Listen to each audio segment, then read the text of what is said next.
कहते हैं कि कोई भी काम करने से पहले हमें 2 बार सोच लेना चाहिए और किसी गलत काम को करने से पहले हमें 1000 बार सोच लेना चाहिए, या फिर 1000 बार सोचने के बाद भी हमें वो गलत काम कभी नहीं करना चाहिए।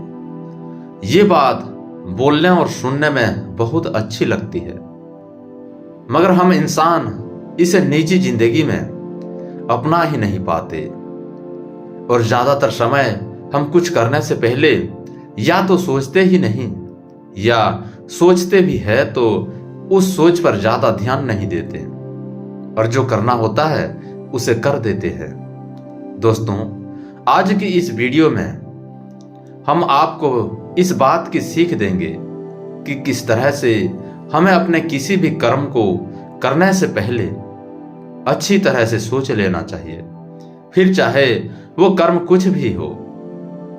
उस कर्म को करने से पहले ये जरूर सोचें कि उसे करने से क्या फायदा होगा, क्या नुकसान होगा और क्या वो कर्म करना सच में जरूरी है या भी नहीं।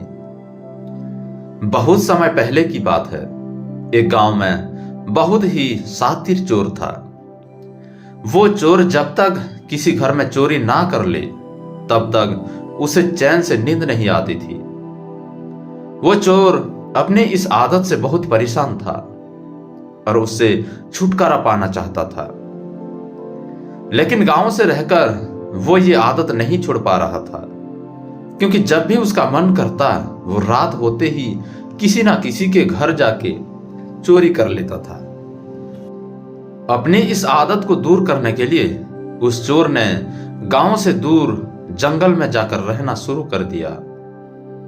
कुछ दिन जैसे तैसे उसने जंगल में बिताए, लेकिन चोरी किए बिना उससे रहा नहीं जा रहा था।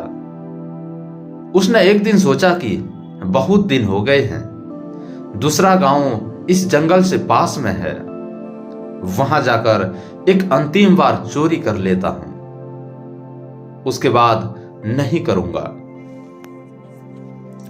ऐसा सोचकर वो अंधेरा होते ही चोरी के इरादे से दूसरे गांव की तरफ निकल गया, लेकिन रास्ते में उसे एक कुटिया दिखाई दी और उसने सोचा कि क्यों ना आज रात यहीं हाथ साफ कर लिया जाए। वो चोर जैसे ही उस कुटिया में घुसा तो उसने देखा कि कुटिया के अंदर एक साधु ध्यान में बैठे हैं और वहां चोरी करने के लिए कुछ सामान भी नहीं है। वो वहां से चुपचाप निकलने लगा, लेकिन ध्यान में बैठे साधु को उस चोर के आने का एहसास हो गया था, तो उन्होंने उसे आवाज दी और कहा, कौन हो? इतनी रात को यहां क्यों आए और जाग क्यों रहे हो? वो बोला, मैं एक चोर हूं और चोरी के इरादे से यहां आया था, लेकिन आपके पास चोरी करने जैसा कुछ भी नहीं है, तो अब मैं कहीं और जा रहा हूं। साधु बोले, चोरी करना छोड़ क्यों नहीं देते? मेहनत का काम करो और एक अच्छी जिंदगी को जियो। चोर बोला, मैं अपनी चोरी की आदत को छोड़ना तो चाहता हूं, लेकिन चाहकर भी ये आदत मुझसे छूट नहीं पा रही है। आप मुझे आशीर्वाद दें ताकि मैं ये काम छोड़ सकूं। चोर की बातें सुनकर साधु बोले, अगर तुम चोरी की आदत नहीं छोड़ पा रहे हो तो एक काम करना, जब भी तुम चोरी करो तो उसके बाद अपने गुनाहों को उन लोगों के सामने स्वीकार कर लेना जिनके यहां तुम चोरी कर रहे हो, या फिर जिनके वहां तुम चोरी करने के इरादे से जाओ, पहले तुम उन्हें बता देना। साधु की बात सुनकर चोर थोड़ा हैरान हो गया, पर उसने सोचा साधु ने कहा है तो इस बात का कुछ ना कुछ अच्छा असर ही होगा। ऐसा सोचकर वो वहां से चला गया। अगली रात वो चोर एक घर घुसा और जैसे ही वो वहां रखे पैसों को अपने बैग में भरने लगा, तभी उसे साधु की बात याद आ गई। उसने मन ही मन सोचा, अगर मैं ये पैसे चोरी कर लेता हूं और फिर घर के मालिक को बता दूं तो वो मुझे पकड़ लेगा और पुलिस के हवाले कर देगा।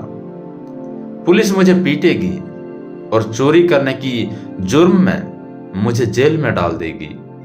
जैसे ही उसके मन में पुलिस और पिटाई की बात आई तो उसने अपना मन बदल दिया और चोरी किए बिना ही वहां से भाग गया।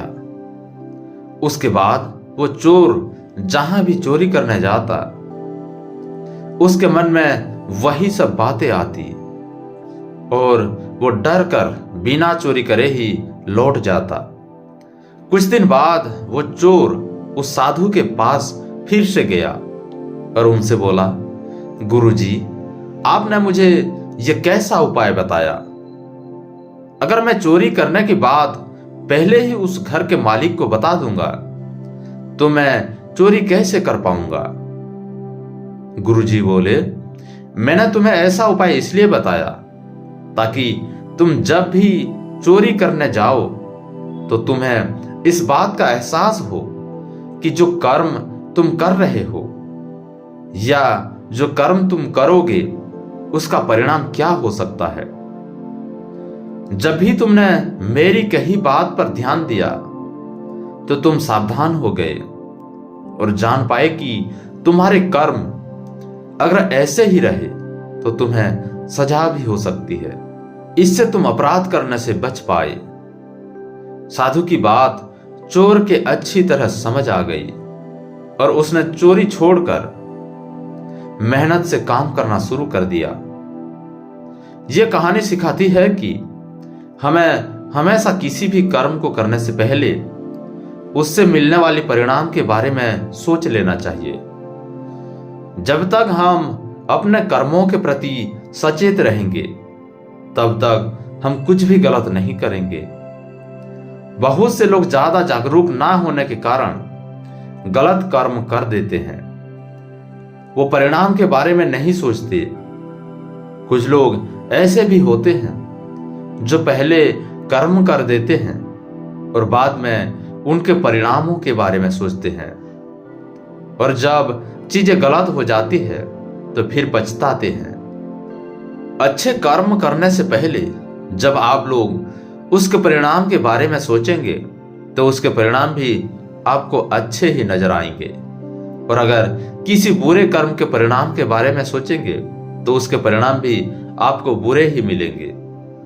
इसलिए जब भी कुछ करें तो 2 मिनट रुक कर जरूर सोच लें कि जो आप करने जा रहे हैं उसका असर आपकी और आपसे जुड़े लोगों की जिंदगी में कैसे पड़ेगा।